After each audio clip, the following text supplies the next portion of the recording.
వర్షాకాలం, చలికాలం ఎప్పుడైనా పరిసరాలు అపరిశుభ్రంగా ఉంటే దోమలు ఎక్కువగా పెరుగుతాయి. వీటి బెడద కూడా రెట్టింపుగానే ఉంటుంది. అయితే కొందరు ఎక్కువగా దోమకాటుకి గురవుతుంటారు. తమ పక్కన ఉన్నవాళ్ళు ఎక్కువ దోమలు కుడుతున్నాయని అంటూ ఉంటారు.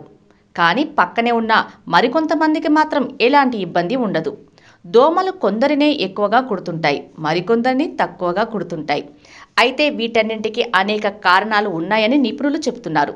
కొందరిలో దోమల ఆకర్షణకు కారణమైన జీవనశైలి, ఆహారమే ప్రధాన కారణాలని తాజా రిపోర్ట్స్ చెబుతున్నాయి. దోమ కొట్టడం వల్ల మనిషికి అనేక జబ్బులు వస్తాయి. డెంగ్యూ, మలేరియా, చికెన్ గున్యా వంటి జబ్బులు దోమల ద్వారా వ్యాపిస్తాయి. అయితే ఈ దోమలు కూడా ఎవరిని పడితే వారిని కుట్టవు. వాటికి నచ్చిన బ్లడ్ గ్రూప్ ఉన్నవారిని మాత్రమే ఎక్కువగా కుడతాయట. మనకు తెలిసిన 8 రకాల బ్లడ్ గ్రూపులు వేటికి అవే ప్రత్యేకమైన లక్షణాలను కలిగి ఉంటాయి. ఇందులో ఎక్కువగా ఓ పాజిటివ్, ఓ నెగటివ్ వ్యక్తులను మాత్రమే దోమలు ఎక్కువగా కుడతాయని రీసెంట్గా జరిగిన రీసెర్చ్లో తెలిసింది. ఓ బ్లడ్ గ్రూప్తో పాటు ఏ బ్లడ్ గ్రూప్ వారిని దోమలు ఎక్కువగా కుడతాయని నిపుణులు చెబుతున్నారు. మిగతా బ్లడ్ గ్రూపులని తక్కువగా కుడతాయట. మరో ఇంట్రెస్టింగ్ విషయం ఏమిటంటే ఈ దోమల్లో కేవలం ఆడదోమ మాత్రమే మనుషులను కుడతాయి. అలాగని మనిషి రక్తమే వాటి ఆహారం కాదు.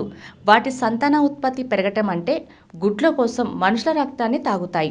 మనం తీసుకునే పదార్థాలు మన శరీర రసాయనాలను ఎక్కువగా ప్రభావితం చేస్తాయి. దాన్ని బట్టి దోమలు తక్కువగా లేదా ఎక్కువ ఆకర్షణకు గురవుతాయి. షుగర్, ఆల్కహాల్ ఎక్కువగా తీసుకుంటే కీటకాలను ఉత్సాహపరిచేలా శరీరం నుండి ఒక విధమైన సువాసన వస్తుంది.